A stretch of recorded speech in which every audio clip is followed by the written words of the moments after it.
मसीह यस्सु के कादर फतहमंद और अजीम नाम में आप सबकी सलामती हो। हम मत्ती रसूल की अंजील के सिलसिलावार पैगामात सीख रहे हैं।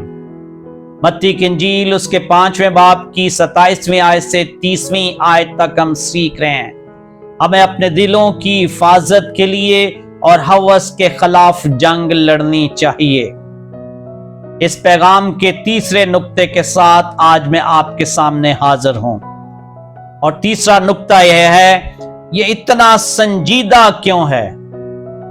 मत्ती की इंजील उसका 5वां बाब और उसकी 29वीं आयत और 30वीं आयत में से, क्योंकि तेरे लिए यही बेहतर है कि तेरे अज़ा में से एक जाता रहे और तेरा सारा बदन जहन्नम में ना डाला जाए।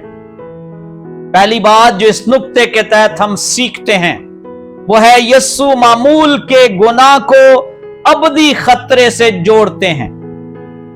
यस्सु मामूल के गुनाह को अबदी खतरे के साथ जोड़ते हैं। वो नहीं कह रहे कि हम अपनी कामल कारकर्दगी की वजह से नजात पाएंगे, बल्कि कह रहे हैं कि बगैर तौबा के गुनाह खुदा के सामने ना झुकने वाले दिल को जाहिर करता है। बगैर तौबा के गुनाह खुदा के सामने ना झुकने वाले दिल को जाहिर करता है। इब्रानियों के खात उसके 12वें बाब की 14वीं आयत में लिखा है, सबके साथ मेल मलाप रखने और उस पाकीज़गी के तालिब रहो जिसके बगैर कोई खुदावंद को ना देखेगा। सबके साथ मेल मलाप रखने और उस पाकीज़गी के तालिब रहो जिसके बगैर कोई खुदावंद को ना देखेगा। और पहला करंथियों का खात उसके 6 बाब की 9वीं और 10वीं आयत मुकद्दसा में लिखा है, क्या तुम नहीं जानते कि बदकार खुदा की बादशाही के वारिस ना होंगे। फरेब ना खाओ, ना हराम कार खुदा की बादशाही के वारिस होंगे। ना बुत परस्त, ना जनाकार, ना अयाश, ना लोंडेबाज, ना चोर, ना लालची, ना शराबी, ना गालियां बकने वाले, ना जालिम। मेरे अजीजों, पाकीज़गी इख्तियारी नहीं बल्कि नए दिल का फल है, तब्दील शुदा जिंदगी का फल है। और खुदा हमारी जिंदगियों में पाकीज़गी देखना चाहता है। हवस सिर्फ जाती मसला नहीं बल्कि रूह का मसला है।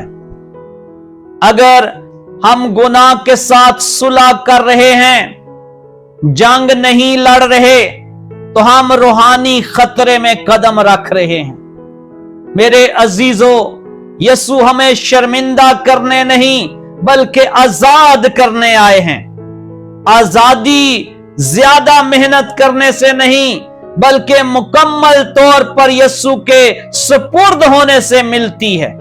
अपने आप को, अपनी हर एक चीज को खुदा के सुपुर्द करें, यस्सु मसीह के हवाले कर दें, क्योंकि वो हमारा खुदावंद है, वो हमारा मालिक है। उसने अपने खून की कीमत देकर हमें खरीद लिया है, इसलिए हमें अपने आप को उसके सुपुर्द करने की जरूरत है। तीतस का खात उसके 2 बाब की 11वीं और 12वीं आयत मुकद्दसा में लिखा है, क्योंकि खुदा का वो फजल जाहिर हुआ है जो सब आदमियों की नजात का बायस है और हमें तरबियत देता है ताकि बेदीनी और दुनियावी ख्वाहिशों का इनकार करके इस मौजूदा जहान में परहेजगारी और रास्तबाजी और दीनदारी के साथ जिंदगियां गुजारें। खुदा ने हमें फजल दिया है जो हमारी तरबियत करता है, जो हमारी ट्रेनिंग करता है, ताकि हम इस मौजूदा जहान में परहेजगारी, रास्तबाजी और दीनदारी के साथ जिंदगियां गुजारें और एक ऐसी उम्मत बन जाएं जो नेक कामों में सरगर्म है। میرے عزیزو، ہوس دل کا گناہ صرف جسمانی عمل نہیں، گناہ کے خلاف شدید اقدام ضروری ہیں۔ ہوس اگر قابو میں نہ رکھی جائے تو صرف وقتی درد نہیں بلکہ ابدی خطرہ پیدا کرتی ہے۔ اس لیے خدا اپنے کلام کے ذریعہ سے ہمیں انتباہ کرتے ہیں، ہم پر یہ واضح کرتے ہیں اور چاہتے ہیں کہ ہم اپنے دلوں کی حفاظت کے لیے اور ہوس کے خلاف جنگ لڑنے کے لیے تیار رہ جائیں۔ اس لیے ہمیں چاہیے کہ ہم اپنے دلوں کی حفاظت کے لیے اور ہوس کے خلاف جنگ لڑنی چاہیے۔ خدا ہمیں ایسا کرنے کا فضل بخشے، پاکیزہ زندگیاں گزارنے کا فضل بخشے، خدا کے جلال کے لیے جینے کا فضل بخشے۔ خداوند ہم سب کو برکت بخشے، آمین۔